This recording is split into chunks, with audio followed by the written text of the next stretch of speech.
শুধুমাত্র আলু আর ফুলকপি দিয়ে রুই মাছের ঝোল যারা এখনও খাননি, এই শীতে না খেলে কিন্তু শীত চলে গেলে পরে পস্তাবেন।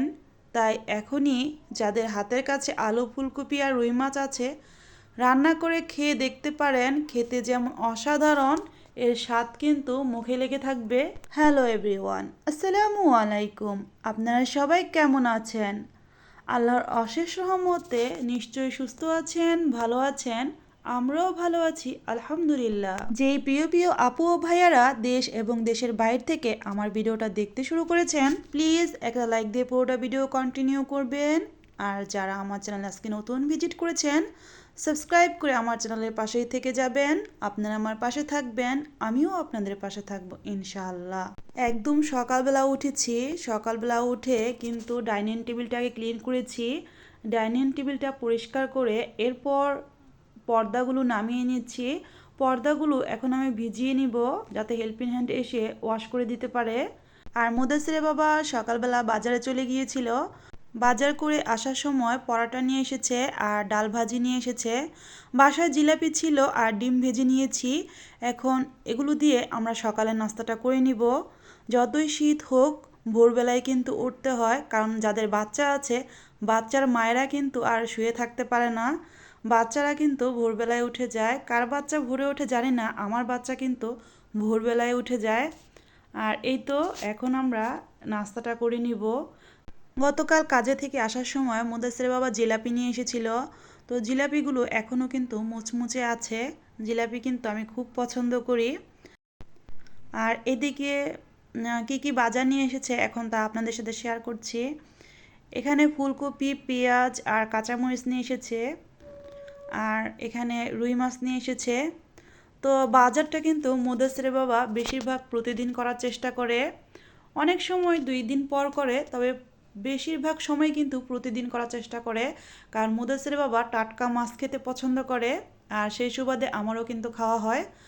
আর মাছটা কিন্তু আমি অফ ক্যামেরায় কেটে নিয়েছি। আমি আজকে আপনাদের সাথে মুখের স্বাদ লেগে থাকার মতো আলু ফুলকপি দিয়ে রুই মাছের ঝোল রান্নার রেসিপিটা শেয়ার করব। আশা করি পুরোটা রেসিপি আপনাদের খুব ভালো লাগবে। ভালো লাগলে পুরোটা ভিডিও আপনারা আমার সাথে থাকবেন। আর এই তো মাছগুলো কেটে এখন আমি ধুয়ে নিচ্ছি। আর মাছগুলো কিন্তু যেহেতু নিজে কেটেছি, নিজের মনের মতো করে সাইজ করে নিয়েছি। বাজার থেকে কাটিয়ে আনলে কিন্তু নিজের মনের মতো করে কেটে নেওয়া যায় না। মুদাসির বাবা মাঝে মাঝে কাটিয়ে আনে, তবে বেশিরভাগ কিন্তু আমি নিজেই কাটি মাছগুলো। আর আলু ফুলকপি দিয়ে রুই মাছের ঝোল রান্না করার জন্য আমি এখানে রুই মাছটাকে হলুদ আর লবণ দিয়ে ভালো করে মাখিয়ে নিয়েছি। এখন মাছটাকে আমি হালকা ভেজে নিব অফ ক্যামেরায়। আর মাছটাকে আমি অফ ক্যামেরায় ভেজে নিয়েছি। এখন মাছ রান্না করার প্রসেসে চলে এসেছি। আর এখানে একটা কড়াইতে আমি সরিষার তেল দিয়েছি। সরিষার তেলটা গরম হয়ে আসলে এর মধ্যে আমি কিছু পেঁয়াজ দিয়ে দিয়েছি। পেঁয়াজটাকে আমি কিছুক্ষণ ভেজে এর মধ্যে পরিমাণ মতো আদা রসুনের পেস্ট দিয়ে দিব। এরপর হলুদের গুঁড়া, মরিচের গুঁড়া, স্বাদ মতো লবণ দিয়ে একটু পানি দিয়ে কিছুক্ষণ ভালো করে কষিয়ে নিব। আর অফ ক্যামেরায় আমি সেই কাজটা করে নিয়েছি। আর কষানো মশলার মধ্যে আমি 3-4টে কাঁচামরিচ দিয়ে দিয়েছি।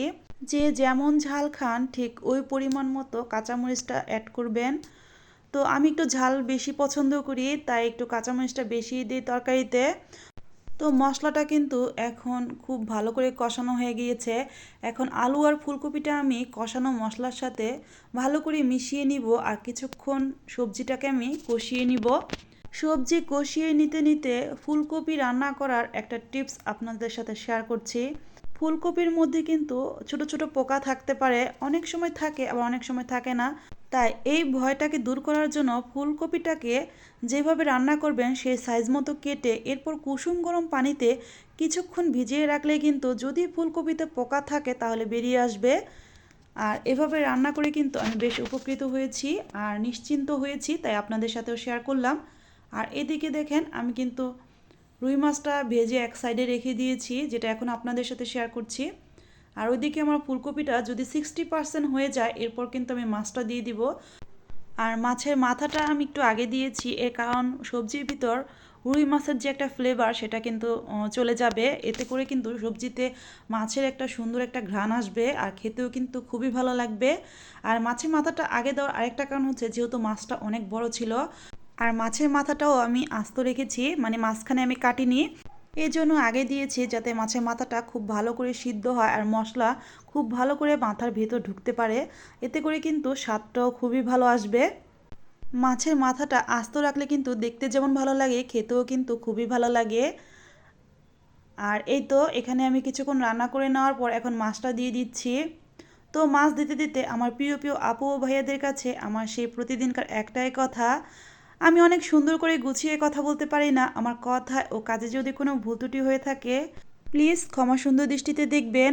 আর আমার প্রতিদিনকার ব্লগগুলোতে আমার কথা দ্বারা কেউ যদি আঘাত পেয়ে থাকেন বা আমার কাজে যদি কেউ কোনো কষ্ট পেয়ে থাকেন তাহলে নিজের আপনজন ভেবে আমাকে ক্ষমা করে দিবেন। প্রতিদিন এই কথাটা বলার একটাই কারণ আজকে হয়তো আমি আপনাদের কাছে ক্ষমা চাইতে পাচ্ছি, এমন একটা দিন এমন একটা সময় আসবে হয়তো সেই ক্ষমাটা চাওয়ার সময়টা পর্যন্ত আমি পাবো না, কারণ বেঁচে আছি এটাই হচ্ছে অনিশ্চিত, মরে যাব এটাই হচ্ছে নিশ্চিত, আর চিরন্তন সত্য কথা। আর এদিকে আপনাদের সাথে কথা বলতে বলতে আমি কিন্তু রুই মাছটা প্রায় রান্না করে নিয়েছি, আর এখানে আমি রান্না যেহেতু হয়ে আসছে তাই ধনিয়া পাতা দিয়ে দিলাম। আর ধনিয়া পাতা দেওয়াতে এই টাটকা রুই মাছের স্বাদ কিন্তু আরও দ্বিগুণ বেড়ে গিয়েছে। টাটকা ফুলকপি, নতুন আলু দিয়ে রুই মাছের ঝোল খেতে কিন্তু অসাধারণ হয়েছে। যারা নতুন গৃহিণী আর নতুন আপুরা আছেন, যারা নতুন বিয়ে হয়েছে, রান্না করতে এখনও তেমন একটা জানেন না, শ্বশুরবাড়ি গিয়েছেন, এভাবে যদি শীতের মধ্যে একবার রান্না করে শ্বশুরবাড়ির লোকজনকে খাওয়ান তো শ্বশুরবাড়ির সবাই কিন্তু আপনার রান্নার প্রশংসা করতে বাধ্য হবে। আর রুই মাছের ঝোল দিয়ে আমরা দুপুরে ভাত খেয়ে নিয়েছি। সন্ধ্যার পর মা ছেলে একটু বের হয়েছি বলতে আমাদের বাসার খুব কাছেই ওয়াজ ও মাহফিল হচ্ছিল। তো 5-7 দিন যাবত ওয়াজ মাহফিল হচ্ছে, তো সেখানে অনেক মেলা বসেছে, তো বাচ্চাদের খেলনা, আর সেখানে গিয়ে মুদাসির 2টা খেলনা কিনেছে। তো এই তো দেখেন কি কি খেলনা এনেছে, তো সাথে সাথে আমাকে বলছে যে খেলনাগুলো ছিঁড়ে দাও, মানে কি ছিঁড়ে তাকে বের করে দাও। আর এখানে নিমকি আর পেঁয়াজু এনেছি। তো আজকে সন্ধ্যার নাস্তা নিমকি পেঁয়াজু, আর এরপরে কিন্তু দুধ চা বানিয়ে নিব।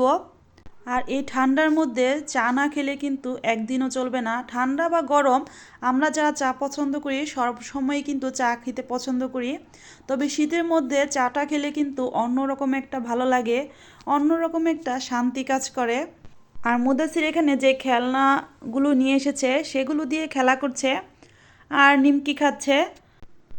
সন্ধ্যার দিকে এভাবে গরম গরম পেঁয়াজু আর নিমকি খেতে কিন্তু খুবই ভালো লাগে। আর শীতের মধ্যে এরকম পেঁয়াজু হলে কিন্তু সন্ধ্যাটা জাস্ট জমে যায়। আর এদিকে আপনাদের সাথে কথা বলতে বলতে ভিডিও শেষ প্রান্তে চলে এসেছি। সবাই ভালো থাকবেন, সুস্থ থাকবেন, 5 ওয়াক্ত নামাজ আদায় করবেন, আমাদের জন্য দোয়া করবেন, আমরা আপনাদের জন্য দোয়া করব। আসসালামু আলাইকুম, আল্লাহ হাফিজ।